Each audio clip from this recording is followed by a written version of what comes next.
Welcome back, everybody. This is Dyron Bush. Welcome to the show. This is my podcast show.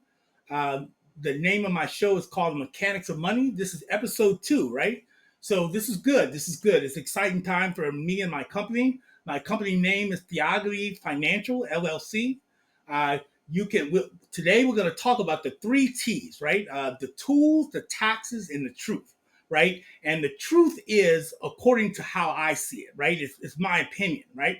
I weigh in with a lot of experts, and I just kind of come with my idea of what I feel. I'm just kind of throwing in my opinion into the ring with my 29 years of experience, and kind of assessing how I feel the direction of the economy is going in. All right. So you enjoy the show, and make sure you like, share, or subscribe to my show. I appreciate those who have already subscribed to my show. I'm going to be doing a lot more in the future. You take it easy. Of the 3 T's, today we're going to be discussing the tools. And one of the indicators of the tools is the fear and greed index. Greed indicating that the market is bullish. The next report we're going to look at is the PMI report.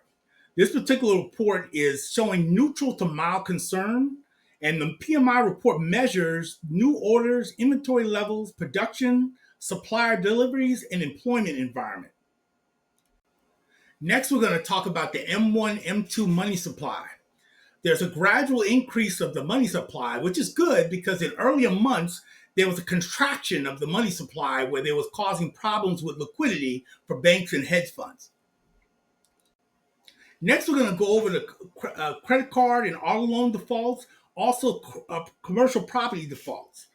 Credit card and auto defaults have gone up by 3.5%. Commercial properties have gone up by 2%, which is definitely a negative sign, and it's an early sign of credit card deterioration. Blackstone has been recorded walking away from major properties, commercial properties, because they know they can't get anybody to actually take these properties, or people are having problems paying their mortgages on these particular properties. Next, we're going to discuss the CEO confidence report and the management confidence report, which right now sits at 88. A good position is 93. So right now, they're kind of in a neutral position. Next, we're going to talk about the unemployment rate, which sits at 4.2%, and the discouraged workers rate, which sits at 0.6%, which puts us at a neutral line right now, but it is taking workers a little bit longer to find employment. Next, we're going to talk about the national debt interest rate, where the national debt, this is quite interesting because the national debt is higher, is slightly higher than military budget. So put that in perspective. We all know how high the military budget is. So the national debt interest that we pay on money that we borrow from other countries is slightly higher than that. How about that, right? The next thing we want to talk about is Trump is introducing a new digital currency. Is a presumptive Fed coin, which he labeled as a stable coin.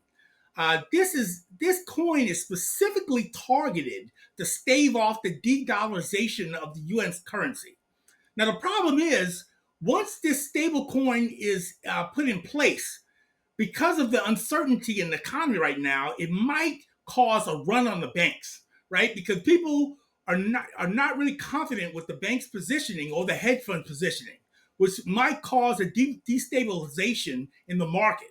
So to prevent this, what the Fed has done is that they removed all limits of treasury bonds. So before, there was limits on how many treasury bonds hedge funds and banks could use as collateral. So now they've removed that, right? So now the banks and hedge funds can buy as much as they want and use that as collateral.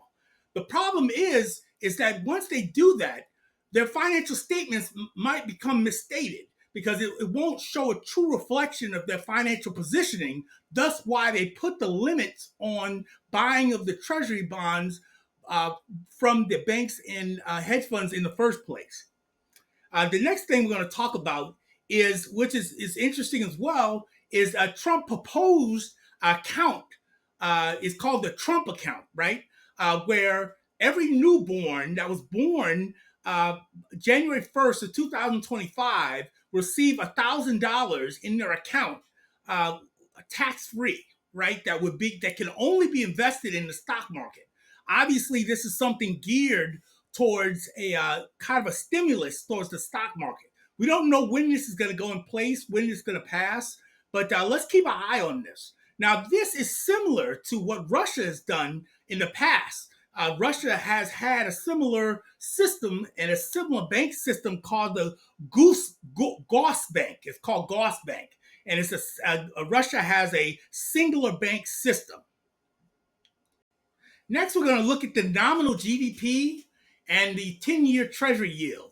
Now, it's interesting how these two indicators relate to each other. They directly correlate. And I spoke about this in my last episode, right? So, in essence, if the nominal GDP goes up, so does the 10-year Treasury yield. They go up. So now what we have is the 10-year Treasury yield is the linchpin for indicating whether there's going to be a crash. Okay, because when we had the first GFC, when we had the great financial crisis, the 10-year Treasury yield went through the roof. As you can see now, it's actually increasing. It's going up. It hasn't quite hit the GFC levels, but it's definitely heading in that direction. So we definitely need to keep our eyes on it. The next indicator we need to look at is interesting too, is the 30 and 40-year Treasury yield. It's going up rapidly going up. So this is not good for the economy at all. That the 4-year and 30-year and 40-year Treasury yield is going up at such a rapid rate. We have the reverse repos, which it started out at $2 trillion. The hedge funds and banks just received a cash infusion of $2 trillion. And believe it or not, it's actually been whittled down to $182 billion. So that's where we are with the reverse repos right now. Next, we're going to talk about the Treasury Department. And specifically, we're going to talk about the U.S. Treasury General Account. Now, the account is going down because the Fed owes the Treasury Department money for their budget. And because the Fed is operating on a net operating loss, the Fed gives the Treasury Department what they call a deferred asset. What a deferred asset is basically, in layman terms, the IOU, right? Because we don't have the money, right?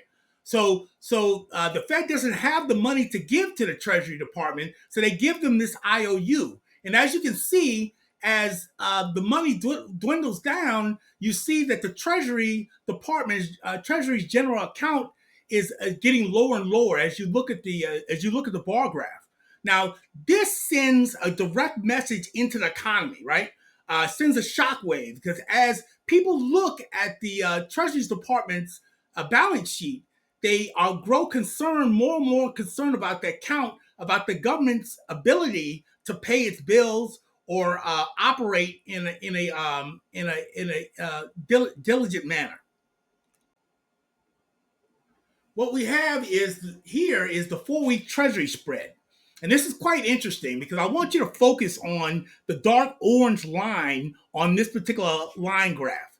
Now, what this shows you is that businesses are starting to purchase short-term 4-week treasuries because they are very concerned about the market. And this goes back to the former comment I made earlier, that because the Treasury's balance sheet is quite unstable now, right? Because they're getting IOUs from the Fed. The Fed is operating on a net operating loss. So people are starting to lose the confidence in the economy and the government.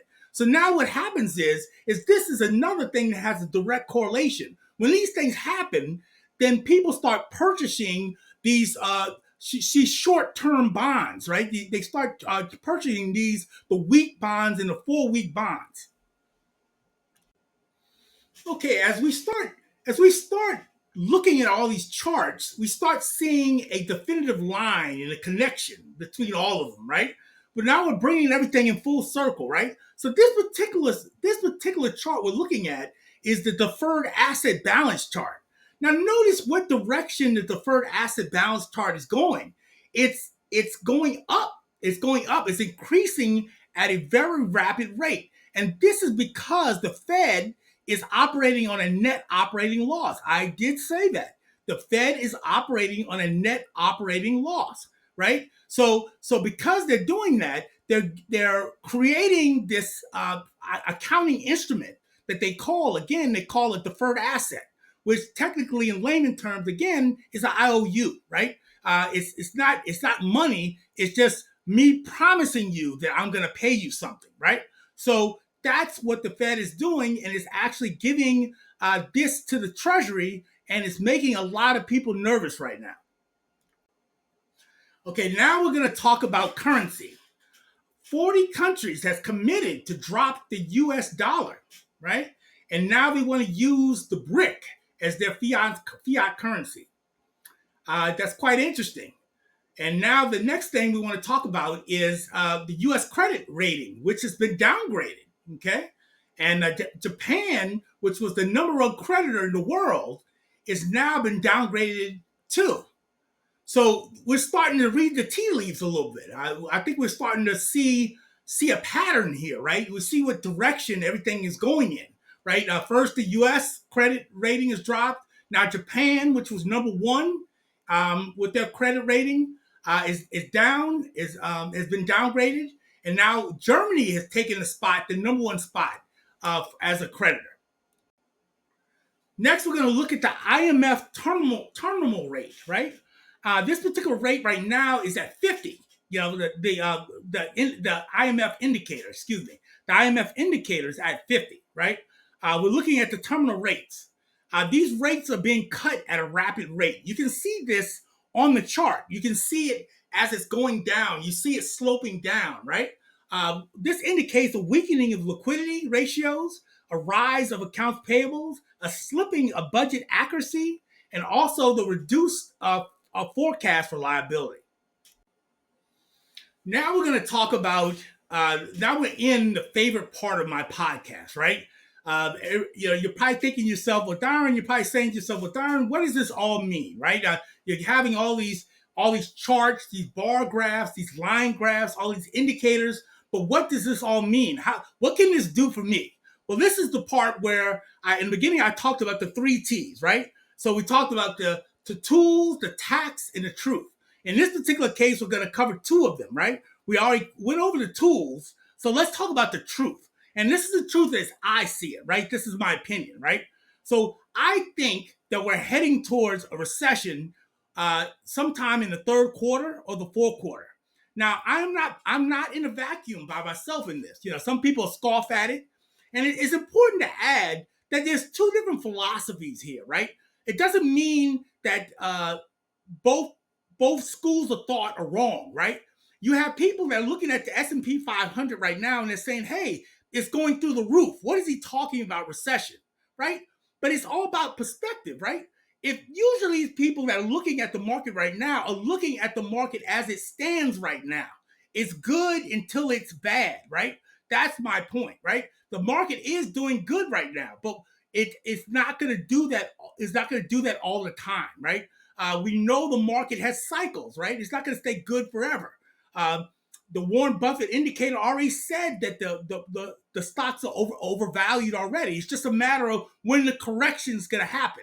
And I'm gonna throw my hat in the ring. And I'm gonna say that the correction is probably going to happen either sometime in the 3rd quarter or the 4th quarter. I think that's what's going to happen. I'm not by myself in this. A lot of economists are starting to stand up and pay attention. And what we see is that AICPA has a report that 1 in 5 business executives believe we are in a recession. And on that vein, technically, for those who scoff at what I say in terms of we're going into recession, I would challenge them, right? I would say that we're already in a recession already, because if knowing how the recession is calculated, they changed the statistics, right? Look it up if you don't believe me. they changed how they assess what a recession is. So technically, we are already in a recession already. They just changed the numbers and how they calculated it. So we are in a recession already, but they changed it, right? So also, 34% believe we'll be in a recession by the end of the year. 75% believe that it's going to be moderate to severe. So that's where we are. And also you got to go by the mainstay, right? You're looking at the Oracle of Omaha, right? The Warren Buffett, who is currently sitting on $34 billion, right? And here's a person that normally invests long term, right? This is like blasphemy for him to cash out. This totally goes opposite of what Warren Buffett normally does, right? He always buys and holds. So you have to ask yourself, right? Why is he selling all these blue chip stocks? Because he knows something. That's what I'm saying, right? So next, I will talk about Michael Burry, right? Let's talk about Michael Burry, who is ultra bullish right now. Michael Burry is sitting on a put. He has 900,000 puts on NVIDIA, right? So of all stocks, a blue chip stock, right? Why would you have $900,000 puts on NVIDIA? It sounds crazy, right? But then you challenge those who say that the market is doing good and it's setting records, right? But why would somebody invest 900,000 puts, right? Somebody of Michael Burry's status who predicted, who was in The Big Short, the movie The Big Short, who predicted the great financial crisis years ago. Why is he investing in such a manner with 900,000 puts on NVIDIA? Because he knows it's eventually going to go down, just like some other economists, and everybody's starting to realize. So that's my opinion. I'm going to throw my hat in the ring, and that's my opinion.